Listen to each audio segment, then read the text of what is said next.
Alrighty, good evening. Let's go ahead and bring the Property Committee meeting to order for today, Thursday, June 8th, 2023. I believe that we have all members accounted for with the exception of Vice Chair Soldner, who let us know that he was unable to be with us today. And we're also missing Member Bloomfield. But I think that has a quorum, and we are ready to conduct some business. So first item of business this evening is our consent agenda. With the consent agenda, we've got the approval of our minutes. Those are from the May 4th regular meeting, as well as the recommended approval for our bills, which are in the total of $3,513,812.82. Do I have a motion on the floor to approve the consent agenda? We got a motion by Member Byrne. Do we have a second? Second by Member Biles. All those in favor of approving the consent agenda, please signify by saying aye. All opposed? And the motion passes. All right, Administrator Taylor, bringing us on to number 3. Do we have any appearances by members of the public or county employees? We have had no requests this evening. All righty then. Moving on to number 4, departmental matters, which takes us over to facilities management. And I believe we will be speaking with none other than our new director, Mr. Gaither.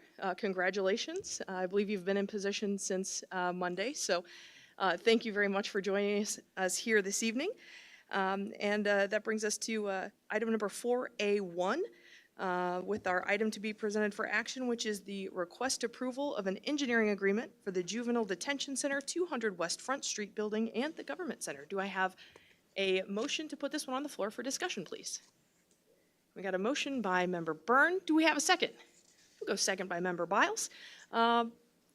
Gaither, we'll put it over to you to give us the rundown. Thank you.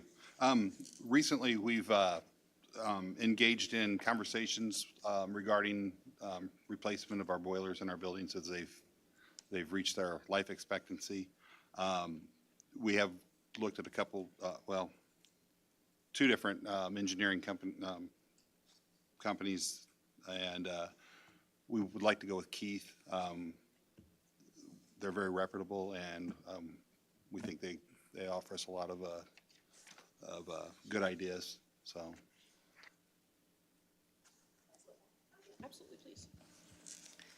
So Director Gaither came into this project just recently, but this has been something that was budgeted for in our 2023 budget, and which is a point of order that is always of note for me, is this was also the lowest bidder.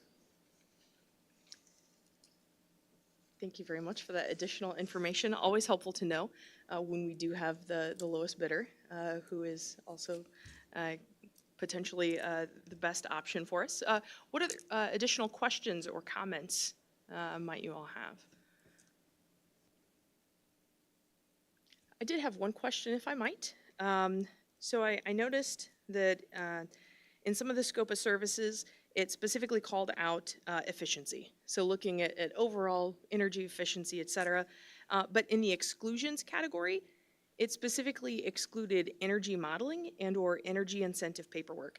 I was just wondering what, when we're looking at overall efficiency, I'm not fully aware of what all goes into energy modeling, but why would something like that be perhaps excluded from it if we really are looking at this one for overall energy efficiency? And is there, a different way that we're going to be privy now to what that efficiency potentially looks like without modeling or, potential additional incentive paperwork? That's actually a really good question. I'm sorry. That is actually a really good question. I think the biggest thing is we're looking at replacing existing equipment in a manner that we're not going to a more greener energy type. We're going to stay with the traditional system just because our buildings aren't set up in that manner and it'd be more expensive. Tony may have a little better understanding of this. I'm late to the game on these. so I'm still playing catch-up, and I do apologize for that. But I know Tony's been involved in this extensively, and he may have a little additional information if he feels comfortable weighing in on that. Thank you very much. Mr. Grant? What we wanted to ensure that we did is had an apples-to-apples comparison between the bids that came in. The original submission that we received was lacking the specific energy modeling. What we will receive for this is a much higher efficiency of boiler system that's in place. We also are having the other energy audits that are completed in the buildings. So from that perspective, we didn't feel as though adding the additional energy incentive paperwork, as we're not actively engaged with this particular, with the JDC building, but the other buildings, we're already going to receive energy modeling as part of the energy audits that we had completed as well. So it would be a little bit of an overlap, and of course, we don't want to waste any government money on that. No, thank you for the clarification that that is exactly would be an overlap in what's already being done. Thank you very much. Yeah, Member Byrne. Congratulations again, Mr. Gaither. Welcome to the crew. Within that same section about exclusions, service related to asbestos abatement, how certain are we that there is no asbestos in there if we have any of that certainty? That's actually another really good question. We've actually, the areas that were suspicious, we've had tested already because of the, this was started last year and the approval. So areas of suspicion that potentially had asbestos have been tested already.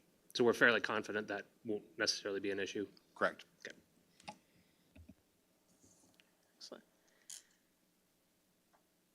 Seeing no other questions, let's go ahead and bring this one to the vote. All those in favor of passing agenda item number 4A1, please signify by saying aye. All those opposed? And the motion passes.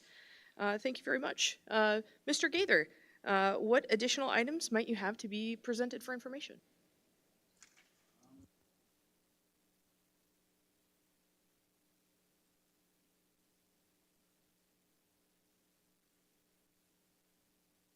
I apologize. That's a habit I have to get into. I'm sorry about that. I think the only other thing we have is the Paul Davis contract for the mitigation of animal control. All right, excellent, yeah. So, Mr. Gaither, if you have anything to share on that one, would you mind staying around for when we get to item number 4C? And then we can hear or entertain any additional questions that relate to that one? I'd be happy to say. Okay, wonderful, thank you. I just want to call the committee's attention to also potentially something having to do with facilities management. Last night in the Finance Committee, we went through and approved a reclassification of a Mechanic 2 position that would be for the Facilities Department and would now be adjusted to being a facilities project management position. So that's something that you'll likely be seeing coming across the desk in full board, but we'll be seeing also in Mr. Gaither's team. I wanted to make sure we highlight it. Anything else maybe in your in the monthly report that you saw as important or pertinent to share? Sorry. Honestly, it's I have to look back through it. It's been a very busy week. The elevators, I guess, is a quick one that comes to light. The museum elevator's moving along on pace. So that's an exciting one. We're staging to start the elevators at the Law and Justice Center. So everything seems to be falling in place for that too. So that'll be, it's exciting with the upcoming changes and the renovations. So. Yeah. So it might be said that everything is on the up and up with the elevators? There you go. Yeah, oh, there we go. All right, thank you very much for the work that you and your team have done. I know that's a long project, and I can understand that you've probably had a very busy week in your new role. So thank you very much for your time tonight and everything that you've shared. You're more than welcome. Thank you. If we have no other questions or item to be presented for action regarding facilities, let's go ahead and move on to departmental matters 4B1. And this is where we say good evening to Mr. Steffa, our Director of Parks and Recreation. We have item number 4B1, request approval of a contract agreement between the County of McLean and K9 Frisbee LLC. Might we have a motion to put this one on the floor for discussion? Motion by Member Biles. May we have a second? Let's go second by Member Tompkins. Thank you very much. And over to you, Mr. Steffa. Yeah, the summary for this is found on page 10. I don't know if you've had a chance to read it or not, but back in April, we were contacted by the Central Illinois Pup Club and to start a toss and fetch league out at the park. And our operations supervisor, Brad Wood, took this and ran with it, and no pun intended. But basically, it involves about the size of a quarter of a football field, and the dogs are timed with a frisbee and such. So, as you know, we're in the business to provide recreation. So we thought it'd be a good idea to try and get this off the ground. So,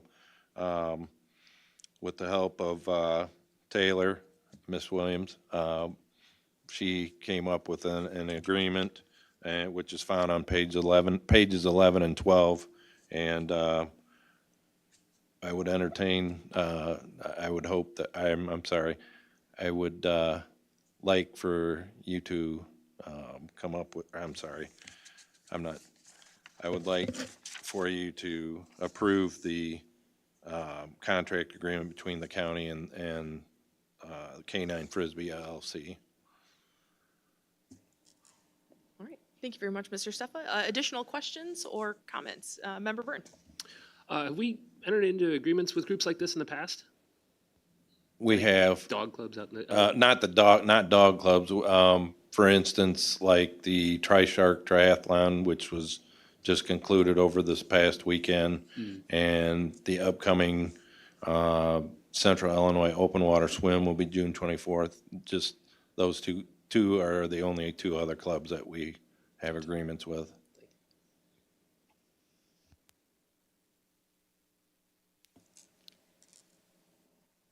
And since you did already reference that you've been working with Ms. Williams, that I take it our legal department is comfortable with all liabilities and things like that in place with dogs off leash, as well as just the use of that facility in that particular area. We're good there? Yes, the captain provided their proof of insurance. Fantastic. Thank you. Yes, the dogs are kept on a leash until it's their turn to participate. And the other reason why we picked inside the swimming beach area is it is fenced in, so we wouldn't have to worry about intermingling with the general public. Fantastic. Additional questions? All right, seeing none, let's go ahead and bring it to a vote. All of those for approving item number 4B1A, the request approval of a contract agreement between the County of McLean and K9 Frisbee LLC, please signify by saying aye. And those opposed? The motion passes. Thank Thank you you. very much, Mr. Steffa. Over to you with any additional items to be presented for information in your monthly report.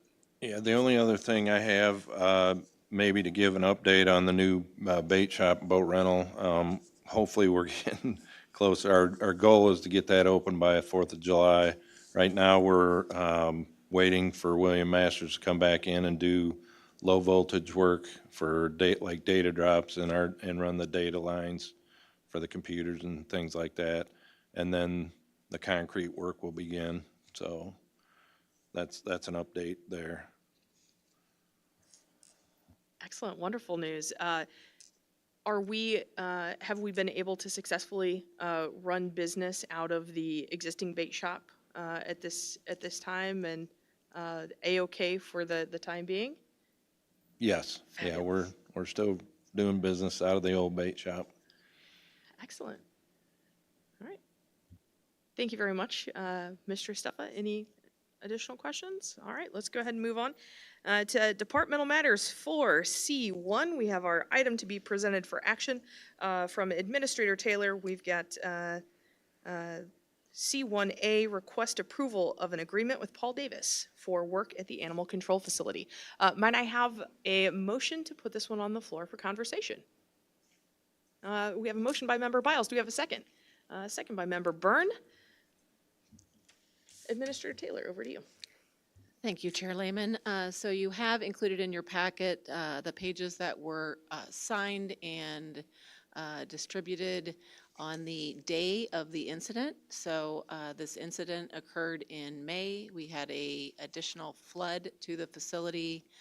It was equal to the damage that we incurred 2 years ago with the flood in 2021, excuse me.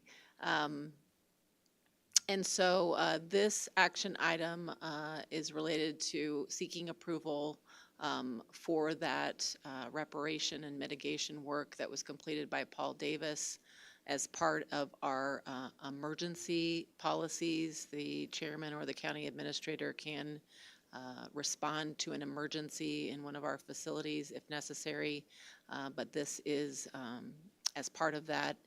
We also bring to you those items so that you are aware of them, that you see the fiscal impact to those, and can also approve them.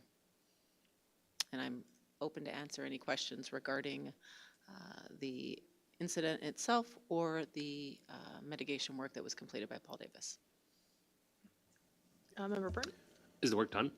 The work is completed as of yesterday? Yesterday. Nice work. Member Biles? Is any of this covered with insurance? Or- Yes.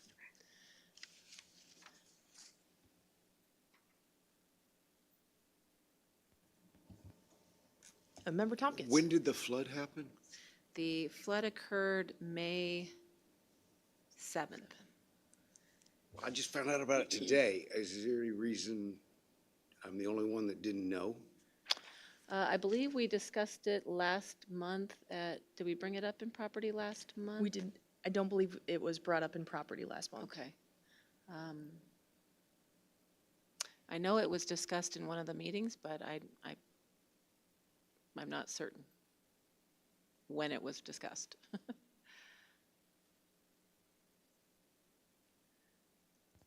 You mentioned a previous flood. How many times has this building been damaged by flooding? Twice that I'm aware of.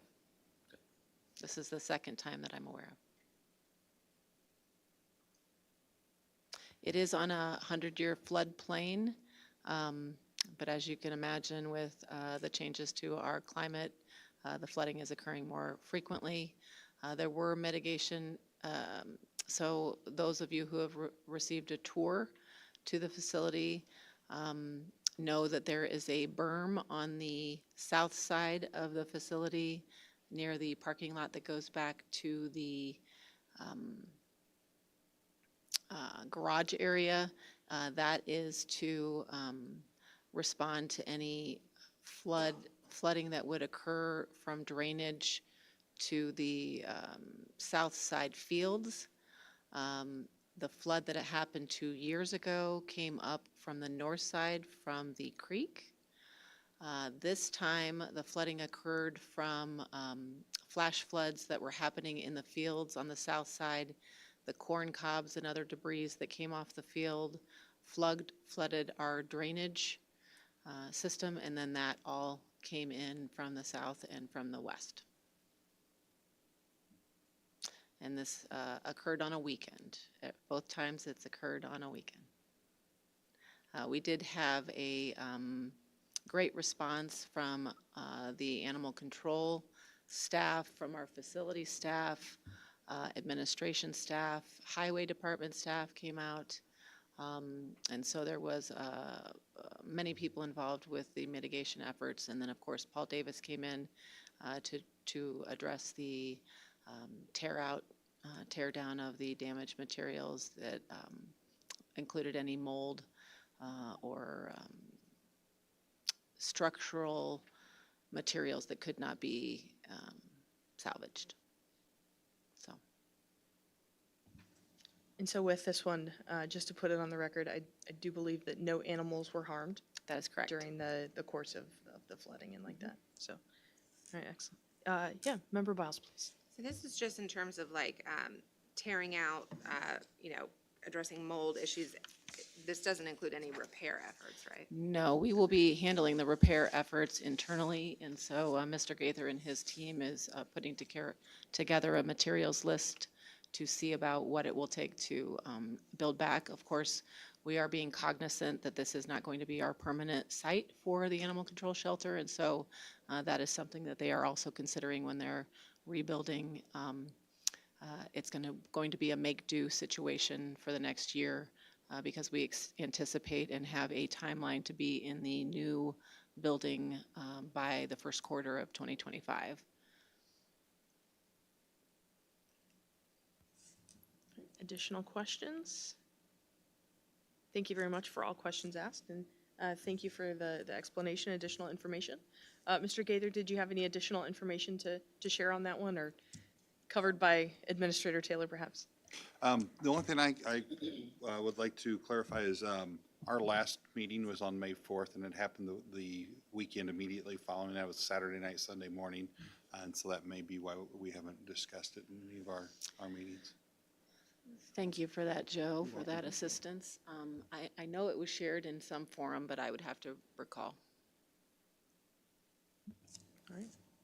Thank you very much, all. All right, let's go ahead and put it to a vote. All of those in favor of passing number 4C1A, request approval of agreement with Paul Davis for the work at the Animal Control Facility, please signify by saying aye. All those opposed? All right, the motion passes. Thank you very much. That brings us to any other items to be presented for information. Administrator Taylor. Yes, so I would like to give a quick update. The space study that is being completed by Charnett and Associates, we were hoping to have a report to you this month. They did meet with the City of Bloomington and the county administration teams and gave a brief presentation on the results of the interviews that were conducted with different employees and staff in this building. We will have a draft report from Charnett and Associates in approximately 3 weeks, and we anticipate a final report sometime in July. We can anticipate some things that they will be looking at that we believe would be low-hanging fruit or quick fixes that we could make to this building would be a single entrance for the public.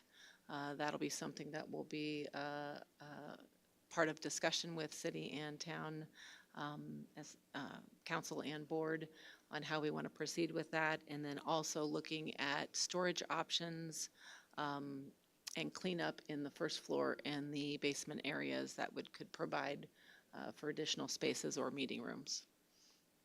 For the energy audit, CDAC, they requested additional informations and some figures from us, and so Mr. Grant obliged them and provided them with those numbers, and so we are still waiting for that report. And I hope to have more to present to you in the summer regarding that project. Thank you very much. Oh. So, One yeah, thing. one more, please. With animal control, it's not all doom and gloom with the flood. We do also want to share that the PBC did approve on Tuesday an agreement or a selection of a construction manager for that project. And so Core Construction will be creating a contract to move forward. And we have a very tight timeline for the engineering and architecture work. And so facilities, 2 members of facilities team, 2 members of administration were part of those interviews. And we are very excited to be moving forward with Core Construction as the construction manager, management team that will be working with Farnsworth, our architect, to create a new facility. So that project is on schedule and moving right along. Wonderful. Thank you very much. Almost Great to forgot. hear that the animal control facility is moving right along, especially as we just spoke about the reasoning why we're hoping to move right along. That did remind, if I could ask a follow-up on the facilities management piece under Metcom, I saw the preliminary estimates for the addition. Just curious on those pieces. Will any of those be brought through, or will the property committee be made aware on progress of those as well? Which part are you talking about? Facilities management report to the property committee, page number 9 under Metcom. You see right here. Yes, so Metcom reports to a different board. And so if we seek out any estimates for the addition, that would go through their board, but we could give you reports and updates as those move forward. Excellent. I think it might be helpful just for timing to kind of wrap our heads around all of the different projects as they come into fruition. So however, as you see appropriate, I think this body would probably enjoy getting to hear that information too. Absolutely. Excellent. Additional comments or questions for administration? All right. That brings us on to item number 5. Our next meeting is July 6th at 5 p.m. And that brings us on to item number 6, adjournment. Thank you all for your service to the county. Have a splendid evening.